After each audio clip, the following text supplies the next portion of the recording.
So a while back, I bought a book on how to satisfy your woman. Not that I needed it. I mean, I'm already an expert lover. I have mastered the art under 5 minutes. But I'm always open to learning something new. So I approached the book with an open mind. And as I was reading it, it kind of got strange on me. It talked about these special places on a woman's body that are very sensual. I'm trying to remember what the name of those special places are. I think it's let me think now. Ozones. Yes, it's ozone. A woman has all these ozones, and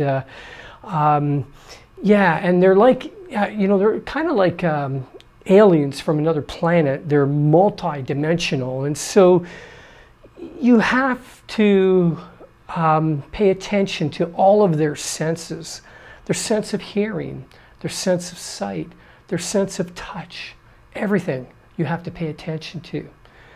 And this is sounding kind of interesting. It was new to me, but I got a little bit skeptical when it started talking about, recommending that you should have a shower first before entering the room with your special somebody.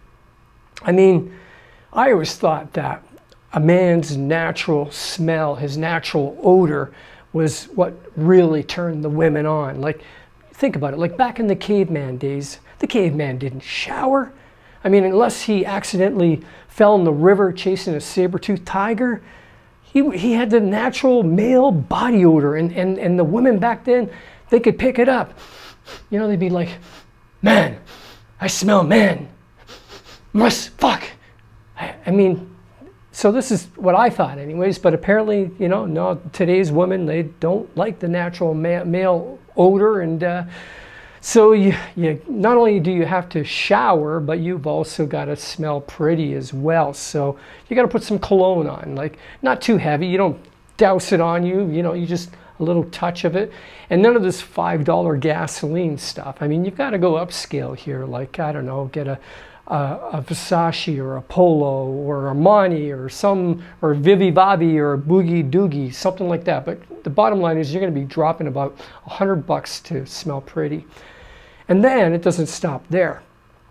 You have to buy scented candles, like lavender or something like that. And so you got to put all these scented candles all over the room, like not just 1 or 2, but like 10 of them. It's crazy, but this is what the book recommended. And then like it's so there she is, like, okay, she's in her bed already, and you come in the room, you're all nice and clean, you've got your Armani cologne on or whatever you have, and you go in the room there, and you don't just jump in the bed there and just grab her and and rip her clothes off. No. You got to take your time here, guys.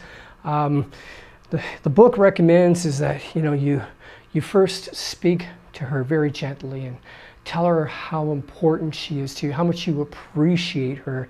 And as you do this, you gradually approach her, you get close to her. You see, it's kind of like a flirtation. It's a sort of playfulness with her. The idea is, the way the book describes it is you're teasing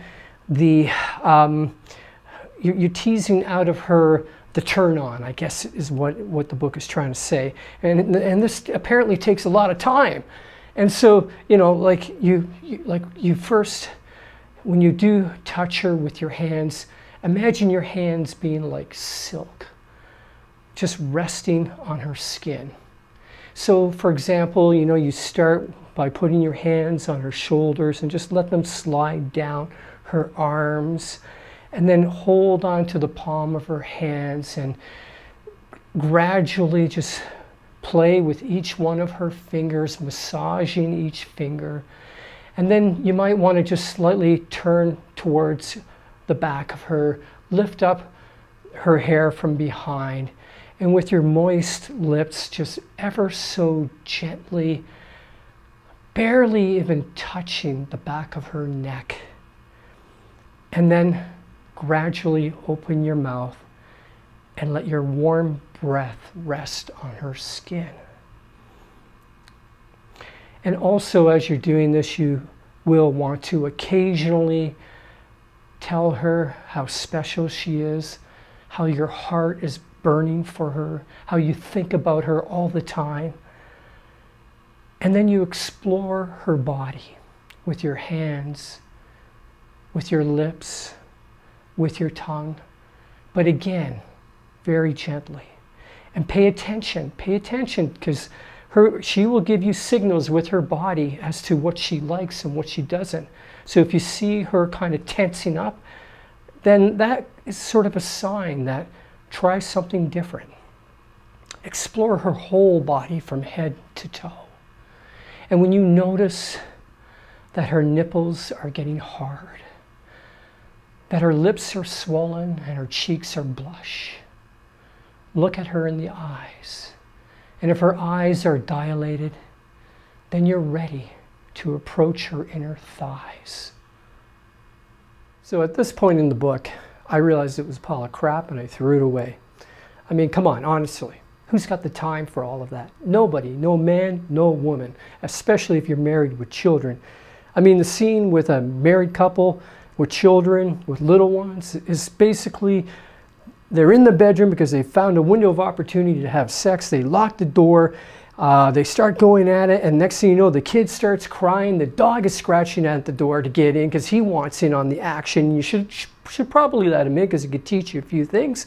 And the cat is meowing to get outside, and then the telephone rings, but you can't stop. You've got to stay focused. So the man, he just rips off the woman's clothes, the woman rips off the man's clothes, and they're just going at it like wild beasts. The man's just banging her harder and faster, and the woman is just, she's not saying, oh, slow down, you got to be gentle. Are you kidding? She's grabbing him and making him go faster than ever, because they are not going to step outside and face the hell that they know that they have to face without being satisfied.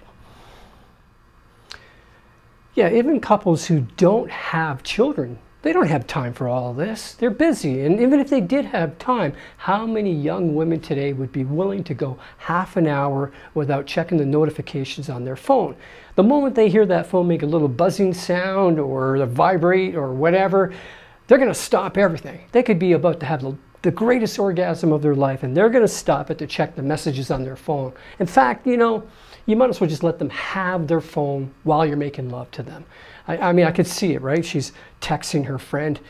Yeah, I told him that size doesn't matter. Response. Haha, they'll believe anything. So I think somebody's got to come out with a book called The Shortcut to Satisfying a Woman. Or how about Satisfying a Woman for Dummies?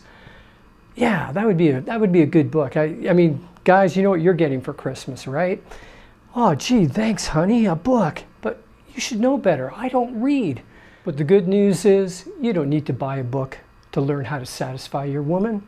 All you need is a fully charged variable speed vibrator, guaranteed to satisfy your woman in under 5 minutes. Guaranteed. There's only one slight drawback. You might become obsolete.